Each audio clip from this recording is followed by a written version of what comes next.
ये सोचा है कि शादी जैसा एक फैसला जिंदगी और मौत का सवाल बन सकता है। आज हम एक ऐसी ही सच्ची कहानी के जरिए आधुनिक रिश्तों की एक बहुत ही कड़वी सच्चाई को समझने वाले हैं। जरा सोचिए, आप शादी करते हैं, जिसे आप अपना जीवन साथी मान रहे हैं, वो असल में आपकी जान का दुश्मन निकला।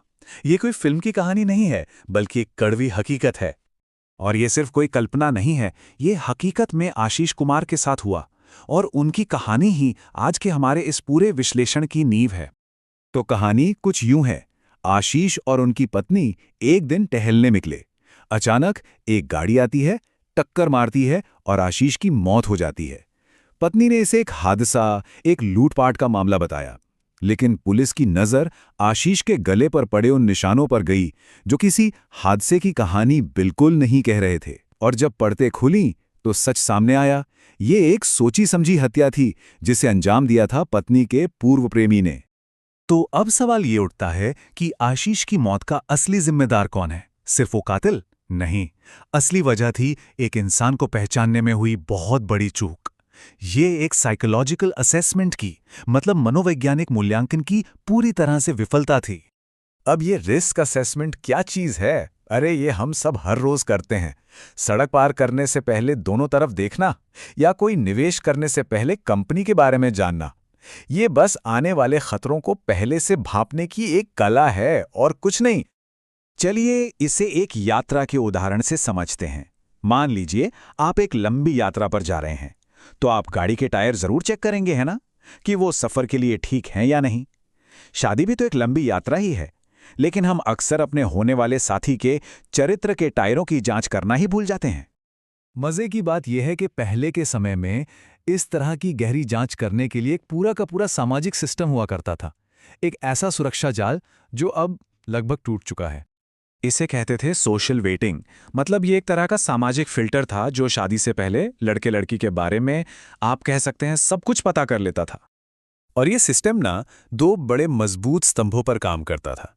पहले थे वेटिंग एजेंट्स, मतलब हमारे अपने पड़ोसी, रिश्तेदार, जिन्होंने हमें सालों से देखा था, हमें बड़े होते हुए देखा था। और दूसरा था डेटाबेस, यानी उस इंसान और उसके पूरे परिवार के बारे में सालों से इकट्ठा हुई सार्वजनिक जानकारी, सब कुछ पता होता था। लेकिन आज क्या हाल है? आज हम बड़े बड़े शहरों में रहते हैं, जहां हम अपने बगल वाले पड़ोसी तक को नहीं जानते। हमारी जिंदगी सोशल मीडिया पर तो खुली किताब है, लेकिन असलियत पासवर्ड के पीछे छिपी हुई है। वो जो सामाजिक फिल्टर था ना, वो पूरी तरह से गायब हो चुका है। और इस फिल्टर के बिना हम चार सबसे बड़े रेड फ्लैग्स को, मतलब खतरे की घंटियों को नजरअंदाज कर देते हैं। पहला, गुस्सा और हिंसा, कि वो इंसान तनाव में कैसा बर्ताव करता है। दूसरा, आर्थिक धोखेबाजी। तीसरा, उसके पिछले रिश्तों का बोझ। और चौथा, नशे की कोई छिपी हुई लत। ये वो सच हैं जो आज के दौर में बहुत आसानी से छिप जाते हैं।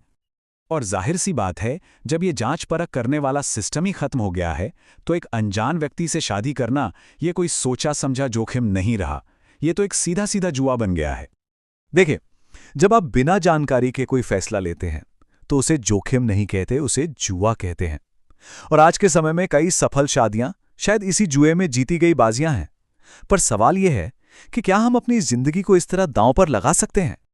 अब इस समस्या का असर सिर्फ एक खराब शादी तक ही सीमित नहीं है। नहीं, इसका सबसे बड़ा और सबसे भयानक परिणाम हमारी अगली पीढ़ी पर पड़ रहा है। सोचिए, जब घर का माहौल ही ठीक नहीं होता तो बच्चे अपनी पहचान खो देते हैं। उन्हें समझ ही नहीं आता कि वो कौन है, और फिर वो अपनी पहचान किसी और में ढूंढने लगते हैं, किसी एक्टर में, किसी खिलाड़ी में, किसी के-पॉप आइडल में। वो एक ऐसे इंसान को अपना आदर्श बना लेते हैं जिससे उनकी मौजूदगी का रत्ती भर भी एहसास नहीं होता। तो फिर इसका रास्ता क्या है? इसका रास्ता है भेड़ चाल से बाहर निकलकर अपने लिए सोचना। हमें एक ऐसा नया मॉडल अपनाना होगा जो सामाजिक दबाव पर नहीं, बल्कि व्यक्तिगत खुशी और तर्क पर आधारित हो। तो ये भेड़ चाल क्या है? ये है समाज के दबाव और डर के आधार पर फैसले लेना। मतलब ये पूछना कि बाकी सब क्या कर रहे हैं। और नया तरीका है व्यक्तिगत गणना। ये पूछना कि मेरी खुशी के लिए गणितीय रूप से सबसे सही फैसला क्या होगा। ये भावनाओं पर नहीं, बल्कि शुद्ध तर्क पर आधारित है। एनवीडिया के सीईओ जेनसेन हुआंग ने एक बहुत अच्छी बात कही थी कि सबसे खतरनाक रास्ता वो नहीं है जिस पर कोई नहीं चल रहा, सबसे खतरनाक रास्ता वो है जिस पर हर कोई चल रहा है। जब सब लोग कोडिंग सीख रहे थे, एआई ने आकर उन्हीं की नौकरियां छीन ली। भेड़ चाल अक्सर हमें सही जगह नहीं बल्कि खाई की ओर ले जाती है। तो कुल मिला के बात यह है कि जब आप अपनी पहचान को अच्छी तरह जानते हैं तो आपको किसी बाहरी आदर्श की जरूरत नहीं पड़ती। आप लोगों की प्रशंसा कर सकते हैं, उनसे सीख सकते हैं, लेकिन कोई आपका भगवान नहीं बन पाता। आपका सबसे बड़ा लक्ष्य अपनी पहचान को जानना है। तो अंत में खुद से ये सवाल जरूर पूछिए कि आपके जीवन के बड़े फैसले एक सच्चे मूल्यांकन पर आधारित हैं या आप भी बस एक अंधा जुआ खेल रहे हैं।